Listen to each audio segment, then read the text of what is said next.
Hello students, आज हम लोग बात करेंगे Boolean expression and Boolean function की।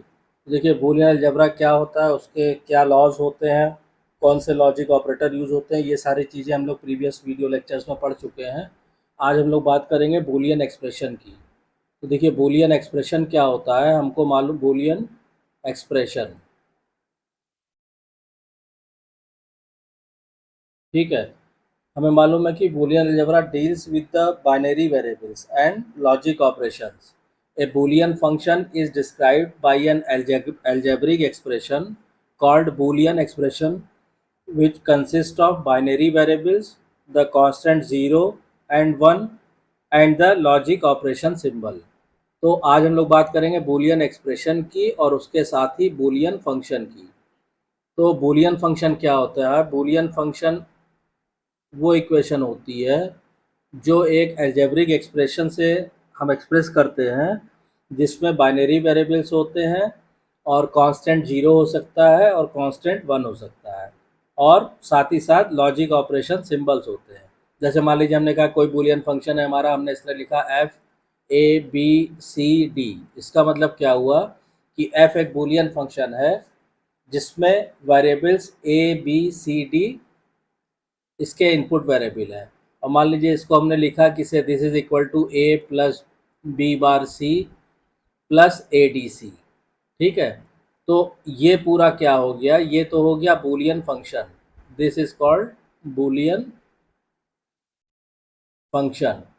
और जिस अलजेब्रिक एक्सप्रेशन से इसको एक्सप्रेस करते हैं ये कहलाता है बूलियन एक्सप्रेशन। बूलियन एक्सप्रेशन, ठीक है। अब इसके बाद क्या कह रहा है कि मान लीजिए हम से ये तो एग्जाम्पल 1 हो गया। दूसरा एग्जाम्पल अगर हम लेते हैं, सपोज कीजिए कि हमने कहा एफ ए बी सी, मतलब एफ एक बूलियन फंक्शन है 3 वेरिएबल्स का, ए बी और सी का, and this is equal to A plus B C. इसका मतलब क्या हुआ कि ये बूलियन फंक्शन हो गया और ये बूलियन एक्सप्रेशन हो गया। क्लियर? तो यही चीज़ होती है बूलियन एक्सप्रेशन और बूलियन फंक्शन। अब इसके बाद आती है एक चीज़, truth table information. Truth table, truth table information.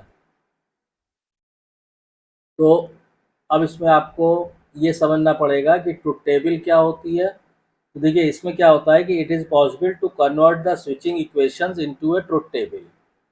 For example, अगर हमने कहा कि मान लीजिए कोई भी, हमने कहा से अभी हमने फंक्शन जो डिफाइन किया था F A B C is equal to, हमने लिखा था ए प्लस बी सी। इसको हम क्या कर सकते हैं कि इसको हम एक, इस इक्वेशन को, ये जो इक्वेशन है इसको हम ट्रुथ टेबल की फॉर्म में लिख सकते हैं। जैसे फॉर एग्जांपल, अगर हमने कहा कि अगर यहाँ पे हम मान लें if A is equal to 1 और B C is equal to 1, ठीक, तो क्या होगा, एफ की वैल्यू कितनी आ जाएगी, 1 प्लस 1, ये हो जाएगा 1, ठीक। तो इसमें क्या होता है कि इसकी अगर हम ट्रुथ टेबल बनाना चाहेंगे, सपोज कीजिए इस फंक्शन की हम ट्रुथ टेबल बनाएं, तो इसकी ट्रुथ टेबल कैसे बनेगी? आपने क्या किया, आपने यहाँ पे इनपुट वेरिएबल लिखा, ये ए बी और सी, ये 3 इनपुट वेरिएबल हो गए, और यहाँ पे आपने लिखा एफ, ये हो गया इसका फंक्शन। तो जब आप यहाँ 0 0 0 लेंगे तो ये वैल्यूज यहाँ पे रख के देखिए, तो 0 प्लस 0 इंटू 0 0, तो 0 प्लस 0 क्या हो जाएगा, 0 हो जाएगा।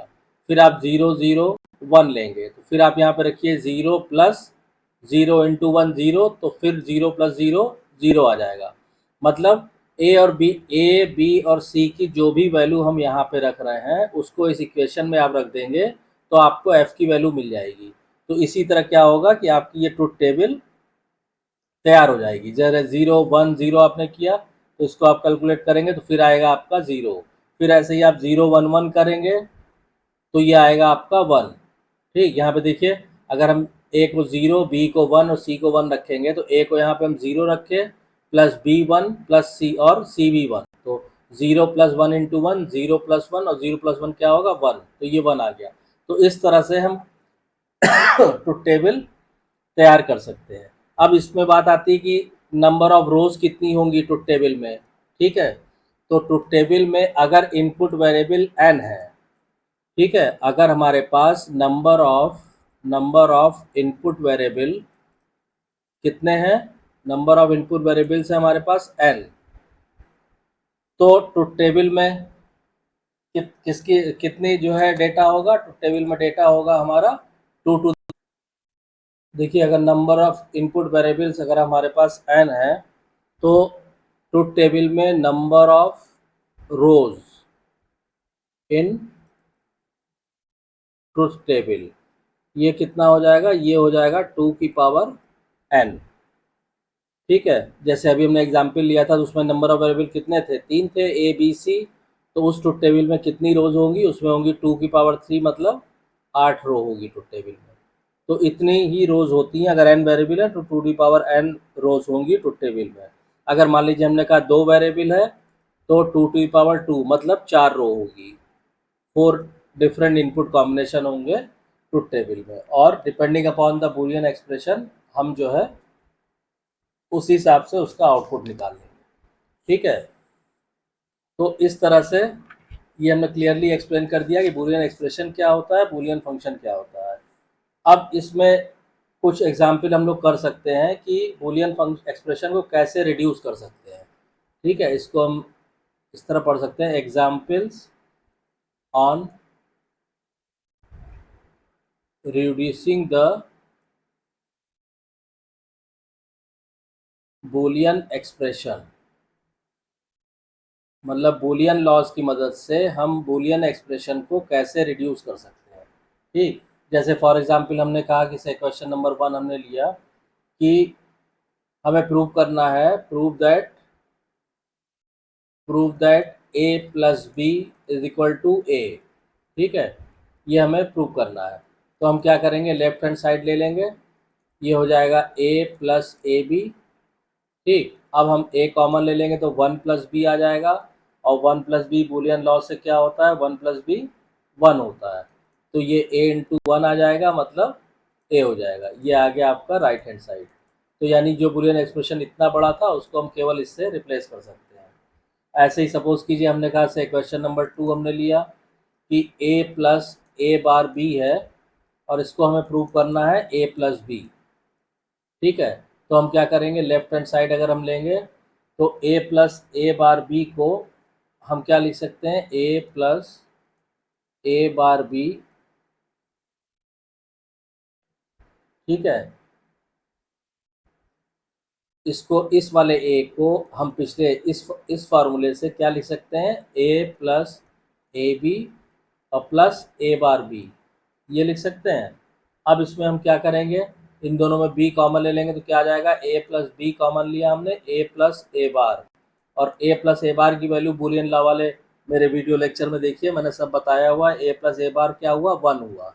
तो a प्लस बी इंटू 1, यानी ये आ गया आपका a plus B, right hand side हो गया। तो इस तरह से किसी, जैसे अब ये बूलियन एक्सप्रेशन था, इसको रिड्यूस करके हम ये कर सकते हैं।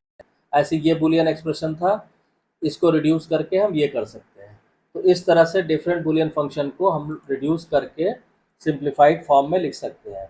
अब मान लीजिए और हम एक एग्जांपल ले लेते हैं, से क्वेश्चन नंबर 4 हमने कहा कि प्रूव करना है हमको, to prove that, to prove क्या, a plus B into A plus C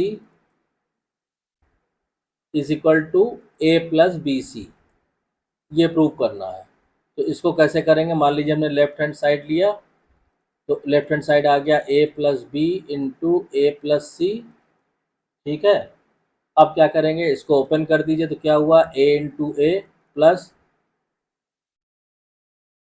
B into A plus A into A, B into A, फिर आ गया आपका a इंटू सी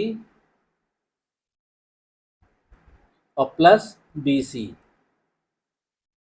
ये आया। अब इसमें हम क्या करेंगे, देखिए इसमें और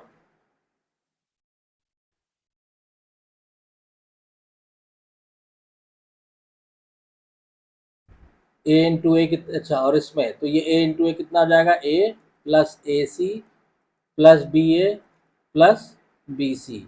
यहाँ पे a कॉमन ले लीजिए, क्या आएगा, 1 प्लस सी, प्लस यहाँ पे क्या कॉमन लेंगे, यहाँ पे हम कॉमन लेंगे b। ठीक है, तो ये हो जाएगा आपका, अभी इसको बी सी रहने दीजिए, तो ये कितना आया, ये आ गया आपका ए वन प्लस सी वन हो गया, तो ए प्लस बी सी, ये बराबर आ गया आपका राइट हैंड साइड। तो इस तरह से किसी भी बूलियन एक्सप्रेशन को आप रिड्यूस कर सकते हैं या उसको आप और ज़्यादा सिंप्लीफाई कर सकते हैं, ठीक है। अब चूंकि आप लोग डिमोर्गन लॉ भी पढ़ चुके हैं, ठीक है, तो एक क्वेश्चन हम डिमोर्गन लॉ से संबंधित भी ले लेते हैं। मान लीजिए हमने कहा कि हमें सिंप्लीफाई करना है, सिंप्लीफाई द एक्सप्रेशन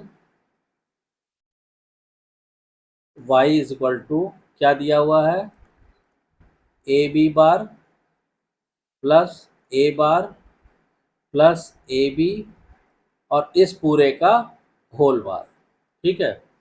तो अब इसको आप सिंप्लीफाई करना शुरू कीजिए। De Morgan first law, De Morgan second theorem, second law, वो भी जस्ट प्रीवियस वीडियो में ही हमने आपको पढ़ाया है।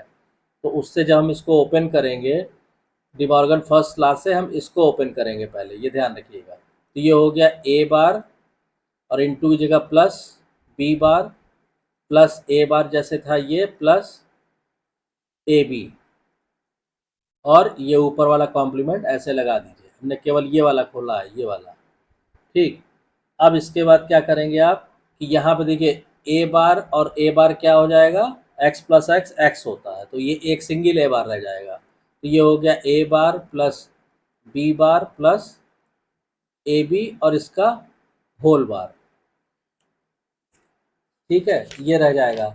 अब इसके बाद क्या करेंगे हम, अब इसको हम डिमॉर्गन सेकेंड थ्योरम से खोलेंगे। डिमॉर्गन सेकेंड थ्योरम अगर नहीं आती है तो पिछला वीडियो लेक्चर आप रेफर कर लीजिए। तो उससे आप खोलेंगे तो ये हो जाएगा ए बार का बार, फिर ये प्लस की जगह इंटू हो जाएगा, फिर आएगा बी बार का बार, फिर इंटू, फिर आएगा ए बी का होल बार, ये आ जाएगा। अब बार का बार हमें मालूम है बुलियन अलजेब्रा में, अगर ए का बार क्या होता है, ए होता है, तो यहाँ पे हो जाएगा ए इंटू बी और इंटू ए बी बार, ठीक है। ये कितना हो जाएगा, ए bar into into A B, अच्छा ए बी बार, यहाँ पे ये जो ओरिजिनली जो क्वेश्चन में है आपका, यहाँ पे ए बी का बार है, ए का बार है, ए बी है, ठीक है। जब इसको सिंप्लीफाई आप यहाँ पे करेंगे तो ये हो जाएगा आपका ए बी का बार, अच्छा इस वाले को इन्होंने ओपन किया हुआ, ठीक है, ये हो जाएगा क्लियर। तो इसको सिंप्लीफाई जब आप करेंगे तो लास्ट में A into B into A B bar आया, ये आया। अब इस ए बी बार को हम क्या लिख सकते हैं, ए into B into A bar plus B bar, ये लिख सकते हैं। अब इसको फर्दर आप ओपन कीजिए तो ये हो जाएगा ए इंटू बी ए बार प्लस बी बार। तो फर्दर इसको ओपन करेंगे तो ये y बराबर हो गया a into B into A bar plus B bar, ये आ रहा है ना। अब इसको ओपन कर दीजिए तो क्या हुआ, a into B into A bar plus A into B into B bar, ठीक। इसको चाहे आप ऐसे भी लिख सकते हैं, a into A bar into B plus A into B into B bar और बी बार, ठीक। अब ये क्या हो, सॉरी, इसमें आपका फिर डिमॉर्गन लॉ में आपको जाना पड़ेगा। देखिए ए इंटू ए बार क्या होता है, ज़ीरो, और ऐसे ही बी इंटू बी बार क्या हो जाएगा, ज़ीरो।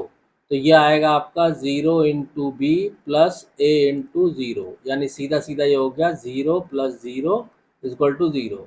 तो यानी y इजक्वल टू हो गया ज़ीरो, ये सिंप्लीफाइड एक्सप्रेशन आ गया।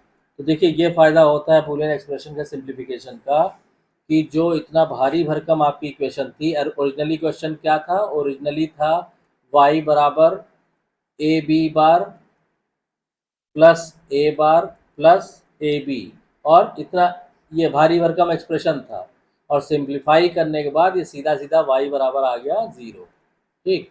तो this was all about the Boolean expression and Boolean function. तो आई होप कि आपको ये क्लियर हो गया होगा। अगर अभी भी कोई कन्फ्यूज़न है, कुछ आप पूछना चाहते हैं या कोई पर्टिकुलर क्वेश्चन आप डिस्कस करना चाहते हैं, तो आप कमेंट लाइन में कमेंट कीजिए, उसको मैं जो है उसकी एक सेपरेट वीडियो बना के डाल दूँगा।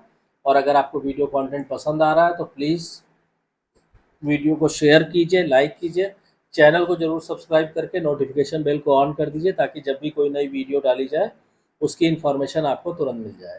Thank you.